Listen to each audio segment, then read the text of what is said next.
Sharing ಬಗ್ಗೆ K H Muniyappa you-turn ಅನ್ನು ಹೊಡೆದಿದ್ದಾರೆ. ಅಧಿಕಾರ ಹಂಚಿಕೆ ಒಪ್ಪಂದ ನಿಜ ಎಂದು ಹೇಳಿದರು ಸಚಿವರು.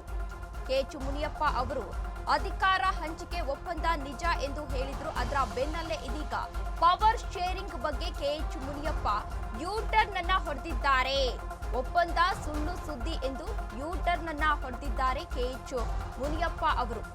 ಮೊನ್ನೆ ಕೋಲಾರದಲ್ಲಿ ಖಾಸಗಿ ಕಾರ್ಯಕ್ರಮಕ್ಕೆ ಹೋಗಿದ್ದಂತಹ ಸಂದರ್ಭದಲ್ಲಿ ಯೂ-ಟರ್ನ್ ಅನ್ನು ಹೊಡೆದಿದ್ದಾರೆ. ಡಿಕೆಶಿ ಸಾಯೋವರೆಗೂ ಸಿದ್ದರಾಮಯ್ಯ ಜೊತೆಗಿರ್ತೇನೆ ಎಂದಿದ್ದಾರೆ. ಮೊನ್ನೆಯಷ್ಟೇ ನಡೆದಂತಹ ಸಮಾವೇಶದಲ್ಲಿ ಡಿಕೆಶಿ ಈ ರೀತಿ ಹೇಳಿಕೆಯನ್ನ ನೀಡಿದ್ದು, ಸಿದ್ದರಾಮಯ್ಯ ಮಾತನಾಡಿರೋದು ಸರಿ ಇದೆ ಅಂತ ಹೇಳಿದ್ದೇನೆ. ಕೆಎಚ್ ಮುನಿಯಪ್ಪ ಈ ರೀತಿ ಹೇಳ್ತಾ ಇದ್ದಾರೆ.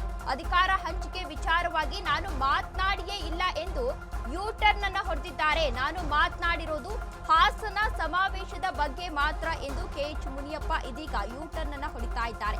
ಹಾಸನದಲ್ಲಿ ಸಿಎಂ ಡಿಸಿಎಂ ಮಾತನಾಡಿದ್ದರ ಬಗ್ಗೆ ನಾನು ಹೇಳಿದ್ದೇನೆ ಅಷ್ಟೇ. ಅಧಿಕಾರ ಹಂಚಿಕೆ ಬಗ್ಗೆ ಯಾವುದೇ ಮಾತನ್ನ ಆಡಿಲ್ಲ. ಉಳಿದ ವಿಚಾರವನ್ನ ಎಐಸಿಸಿ ನಾಯಕರು ನೋಡಿಕೊಳ್ತಾರೆ. ಅವರು ಯಾವುದೇ ವಿಚಾರವನ್ನ ಹೇಳಿದ್ರು ಕೂಡ ನಾನು ಅದಕ್ಕೆ ಬದ್ಧನಾಗಿರ್ತೇನೆ ಎಂದು ಕೆಎಚ್ ಮುನಿಯಪ್ಪ ಇದೀಗ ಯೂ-ಟರ್ನ್ ಅನ್ನ ಹೊಡೆದಿದ್ದಾರೆ. ನಾನು ಕೋಲಾರ ಜಿಲ್ಲೆ ಮುಳಬಾಗಿಲು ತಾಲೂಕಲ್ಲಿ ಒಂದು ಖಾಸಗಿ ಕಾರ್ಯಕ್ರಮದಲ್ಲಿ ಭಾಗವಹಿಸಿರುವಂಥ ಸಂದರ್ಭದಲ್ಲಿ ಮಾಧ್ಯಮ ಮಿತ್ರರು ನನ್ನನ್ನು ಒಂದು ಪ್ರಶ್ನೆ ಕೇಳಿದರು. ಹಾಸನದಲ್ಲಿ ಪ್ರದೇಶ ಕಾಂಗ್ರೆಸ್ ಅಂತ ಅಧ್ಯಕ್ಷರು, ನಾನು ಕನಕಪುರದ ಬಂಡೆ, ನಾನು ಕಡೆಯವರೆಗೂ ಕೂಡ ಸಿದ್ದರಾಮಯ್ಯನವ್ರ ಜೊತೆಯಲ್ಲಿ ಇರ್ತೀನಿ ಅನ್ನೋ ಮಾತನ್ನು ಹೇಳಿದ್ದಾರೆ. ಅದರ ಬಗ್ಗೆ ನೀವೇನು ಹೇಳ್ತೀವಿ? ಕರೆಕ್ಟಾಗಿದೆ ಅವರು ಹೇಳಿದ್ರು. ಮುಖ್ಯಮಂತ್ರಿಗಳು ಮಾತಾಡಿರೋದ್ರ ಬಗ್ಗೆ ಮುಖ್ಯಮಂತ್ರಿಗಳು ಏನು ಮಾತಾಡಿದ್ದಾರೆ ಅದು ಕರೆಕ್ಟಾಗಿದೆ ಅಂತ ಹೇಳಿದೆ. ಆದರೆ ಬೆಳಗ್ಗೆ ಕನ್ನಡಪ್ರಭದಲ್ಲಿ 2.5 ವರ್ಷ ಅಂತ ತೀರ್ಮಾನ ಆಗಿದೆ ಅನ್ನೋ ವಿಷಯವನ್ನು ಕನ್ನಡಪ್ರಭದಲ್ಲಿ ಪ್ರಚಾರ ಆಗಿದೆ, ಪತ್ರಿಕೆಯಲ್ಲಿ ಪ್ರಕಟವಾಗಿದೆ. ನನಗೆ ಆಶ್ಚರ್ಯ ಆಯಿತು.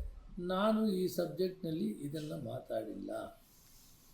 ನಾನು ಕೇಳಿದ್ದು ಅವ್ರು ಏನು ಹಾಸನದಲ್ಲಿ ಹೇಳಿದರು ಅದು ಕರೆಕ್ಟಾಗಿದೆ ಅಂತ ಹೇಳಿದ್ದೀನಿ. ಹೀಗೂ ಹೇಳ್ತೀನಿ, ಮುಖ್ಯ ವಿಷಯಗಳು ಹೈಕಮಾಂಡಿಗೆ ಬಿಟ್ಟಿದ್ದು. ಅದಕ್ಕಿಂತ ಮುಖ್ಯವಾಗಿ ಅಧ್ಯಕ್ಷರಿಗೂ ಮುಖ್ಯಮಂತ್ರಿಗಳಿಗೆ ವಿಷಯಗಳು ಗೊತ್ತೇ ಬಿಟ್ಟರೆ ಇದು ಯಾರಿಗೂ ಗೊತ್ತಿಲ್ಲ. ಈ ಪ್ರಕಟವಾಗಿರೋದು ಸರಿ ಇಲ್ಲ.